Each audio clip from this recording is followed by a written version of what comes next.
আসসালামু আলাইকুম। প্রতিবারই যখন ছবিগুলো দেখি, ভিডিওতে দেখি, এখন এই জুলাই মাসের কারণে বারে বারে দেখছি, যখনই দেখি নিথর হয়ে যায়। আমার মতো সারা দেশ নিথর হয়ে যায়। যখন শহীদদের মা বাবার সঙ্গে দেখা হয়, মনে প্রশ্ন জাগে, তারা কি আমাদের মতো ছবি দেখার জন্য অপেক্ষা করে? তারা তো সারাক্ষণই নিথর হয়ে আছে। কি ছিল, কোথায় গেল, কেন হলো? যাদের ছেলে মেয়ে আহত হয়েছে, সেই পরিবারের কি অবস্থা? এটা হলো আমাদের বাস্তব। জুলাইয়ের ৩৬ দিনে যে মহাতাণ্ডব, এই তাণ্ডবের প্রতিক্রিয়া কত গভীরভাবে আমাদের মধ্যে প্রথিত আছে, সেটা আমাদের ভবিষ্যৎ নির্ধারণ করবে। আমি আমার সহকর্মীদের বলছিলাম, একটা হাউস অফ হরর বানানোর জন্য, দেখার জন্য সেখানে দৃশ্যগুলো কিভাবে হয়েছে সেগুলো ধারণ করার জন্য। তো পরে ভাবলাম, এটা তো হাউস অফ হরর না, এটা তো কান্ট্রি অফ হরর। এটা তো এক জায়গার বিষয় না, সারা দেশ জুড়ে যে হরর সৃষ্টি হয়েছে, এটা মনে জাগে। বন্ধু ফখরুল ইসলাম, মির্জা ফখরুল ইসলাম সাহেব বলেছেন যে আয়নাঘরের সঙ্গে দেখা করে এসছেন, তাদের সঙ্গে যখন দেখা হয়, কথা হয়, তাদের খবর পড়ি পত্রিকাতে, মানুষ কিভাবে এরকম নির্মম হতে পারে মাথায় আসে না। আমরা যে হাউস অফ হরর বলছি, এই আয়নাঘরের প্রতিটি ঘর যদি আমরা সবাইকে দেখাতে পারতাম, জাতি বুঝতে পারত 16 বছর ধরে কি কাণ্ডটা হয়েছে। এবং কারো কাজ এমন নাই যে তার কোনো পরিচিত এই হররের শিকার হয়নি। হাউস অফ হরর করতে হলে আমাদেরকে জায়গায় জায়গায় ছোট ছোট ঘরগুলো, যেখানে মানুষকে বছরের পর বছর নির্মমভাবে অত্যাচার করেছে, যেখানে ইলেকট্রিক চেয়ার রেখেছে, যেগুলো তো আমাদের সবার দেখারও সুযোগ হয়নি।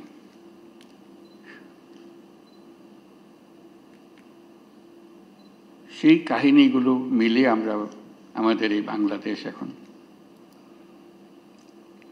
আমাদের সার্বিক প্রচেষ্টা,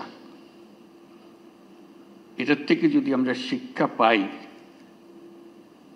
যে দেশটা আমরা গড়তে চাই, এটা মুখের ভাষার একতা না, যেটা বললাম বলে গেলাম ওরকম না, গভীরভাবে যেখানে আসবে, আমাদের তরুণরা শিখে আসবে, এই দেশ একেবারে নতুন করে বানিয়ে আনতে হবে। এটা উপরই একটা প্রলেপ দেওয়ার পরিবর্তন না, গভীরতম ভাবে পরিবর্তন। সে গভীরতম পরিবর্তন যদি না করি, যেই স্বৈরাচারের বিরুদ্ধে আজকে আমরা কথা বলছি, আবার ঘুরে ফিরে এসে চলে আসবে, এক ভঙ্গিতে না এক ভঙ্গিতে চলে আসবে। যতই আমরা আইন কানুন সামাল দিই, যতই সংস্কার করি, যে সংস্কার আমাদের দরকার সেই সংস্কার আরো গভীরের সংস্কার। এই সংস্কার গুরুত্বপূর্ণ, আমি অস্বীকার করছি না, অত্যন্ত গুরুত্বপূর্ণ। কিন্তু আমার আবেদন হচ্ছে, আমাদের জাতির ভেতরে এমন কিছু রয়ে গেছে যেটা যত শাস্তি দিই, যত কিছু দিই, ওইটা বোধহয় ওইটার বীজ বোধহয় আমাদের মধ্যে থেকে যাবে। এই বীজ থেকে আমরা কিভাবে মুক্তি পাই, এটি আজকের জানার বিষয়, আমাদের চ্যালেঞ্জের বিষয়। এটা কয়েকটা কাগজের সংস্কার না, এটা মনের গভীরতর জায়গার সংস্কার। মানুষ হিসেবে আমাদেরকে নিজেদের কাছে পরিচিত করা, যে আমরা মানুষ বলতে আমরা নিজেদের কি বুঝাই সেটা করা। আজকের এই জুলাইয়ের যে শিক্ষা, সেই শিক্ষাটা হবে আমরা সেভাবে নিজের থেকে আবার, এটা আমাদের ভেতরে আছে, আমাদের যে নাই তা না, কিন্তু এটা গভীরে ঢুকে গেছে, এটার থেকে বের করতে পারতেছে না। আমরা যেন সেটাকে আবার নতুনভাবে আমাদেরকে আবিষ্কার করতে পারি, তাহলে জাতি হিসেবে আমরা পুনর্জন্ম লাভ করব। জুলাই আমাদের পুনর্জন্মের মাস। এটা শুধু স্বৈরাচারী মুক্তির মাস না, কতগুলো আঙ্গিক বিষয়, কতগুলো প্রলেপ বিষয়, এটা দিয়ে আমরা মনে করি যে আমরা কাজ করে ফেলেছি। সেখান থেকে যদি আমরা বিদায় করে মনে করি যে কাজ হয়ে গেছে, তাহলে আমরা বড় ভুল কাজ করলাম। আমাদের আগামীতে এখনো সুযোগ আছে। জুলাইয়ের শিক্ষা এখনো আমাদের কাছে তাজা আছে। মাঝে মাঝে ভয় হয় এই শিক্ষা ক্ষয়ে যাবে, ভুলে যাব, আবার অতীতের মতো ভাষা রপ্ত হয়ে যাবে, আবার সেই ভাষা ব্যবহার করব, আবার সেই ব্যাখ্যা ব্যবহার করব। সেই দিকে যাতে আমাদের যেতে না হয় আর কোনো দিন, এই পথ একেবারে বন্ধ করে দেওয়া, এই পথের কোনো ঠিকানা আমরা যাব না, আমাদের নতুন পথ রচনা হবে, সেই পথের দিকে আমরা যাব, সেই আমাদের কমিটমেন্ট। আজকে জাতিসংঘ যে ভূমিকা পালন করেছে সেটা স্মরণ করার জন্য আমরা এখানে এসেছি, তাদেরকে ধন্যবাদ দেওয়ার জন্য এসেছি। আমি সেই কথাগুলো বলি। Distinguished guests, honorable political leaders, colleagues, friends, and my dear friend Huma Khan. Today we gather to mark the first anniversary of the July uprising, a moment of profound significance in the history of our nation. It was a moment when thousands of Bangladeshis, men and women, most of them young, stood up against tyranny and reclaimed the dignity and future of our country. Their courage spoke not only for our people, but for humanity. On this historic occasion, I wish to recognize the steadfast support of the international community, particularly the United Nations, which has always stood beside Bangladesh, beginning from the War of Independence in 1971, coming to the Rohingya crisis, and again during the dark days of July and August last year. In the aftermath of the Second World War, the United Nations set out to define and defend the inalienable rights of all human beings, irrespective of race, religion, sex, or status. The Universal Declaration of Human Rights emerged as a moral compass for our world, and its principles have been embedded in our own constitution, Bangladesh's constitution.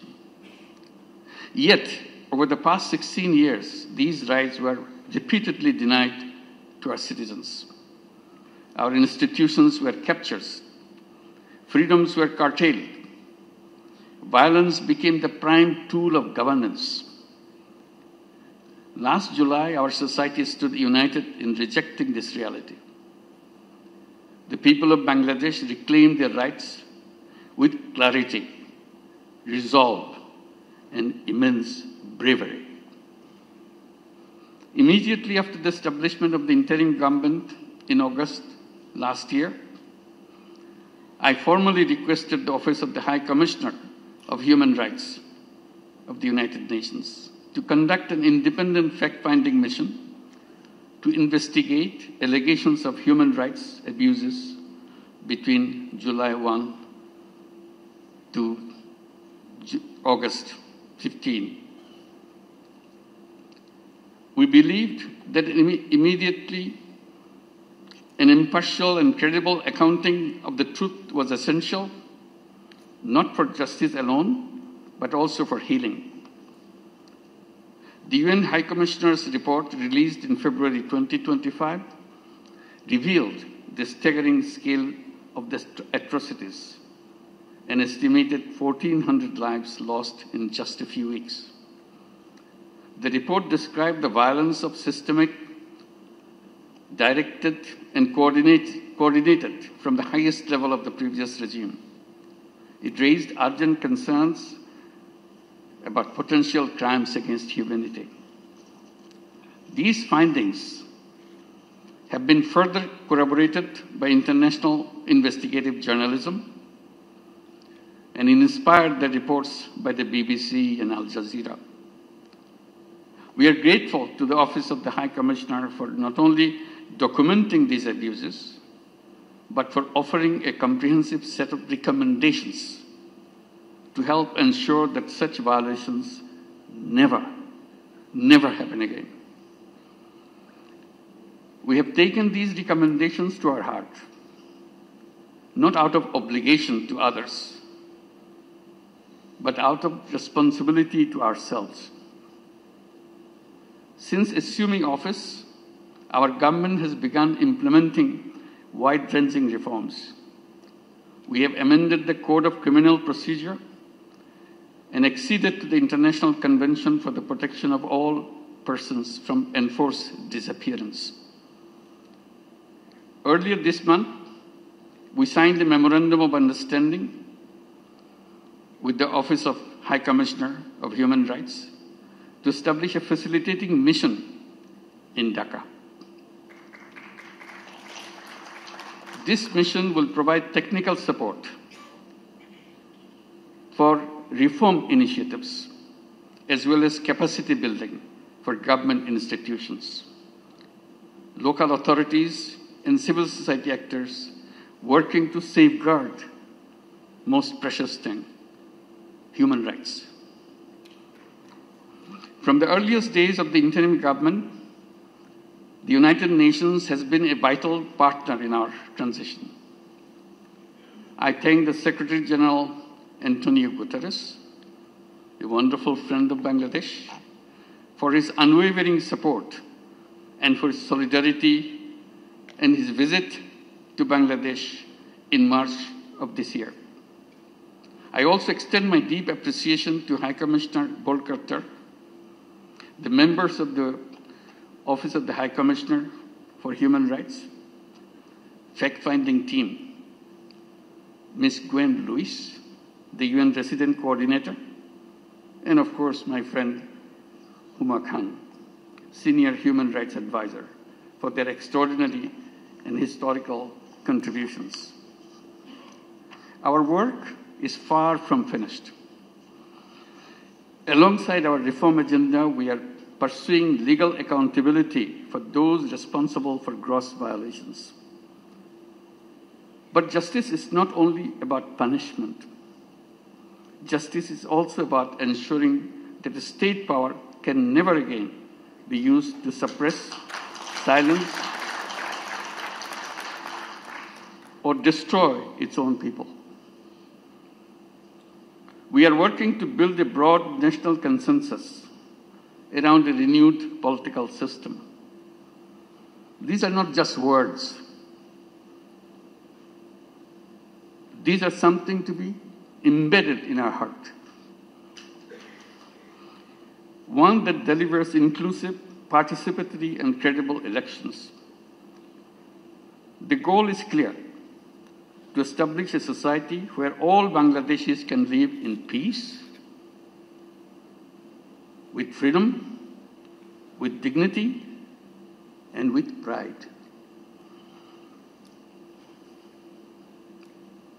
As we reflect on the past year, we remember those who gave their lives in pursuit of that vision. Their sacrifice paved the way for a new chapter in our history. They created a new Bangladesh. That's their dream. This is rooted in hope, human rights, and democratic principles. On behalf of the people of Bangladesh, I thank the United Nations for standing with us in our darkest hour. And I look forward to the continued partnership as we move forward. Thank you, United Nations. And thank you, Huma Khan. Thank you all. Allah Hafiz.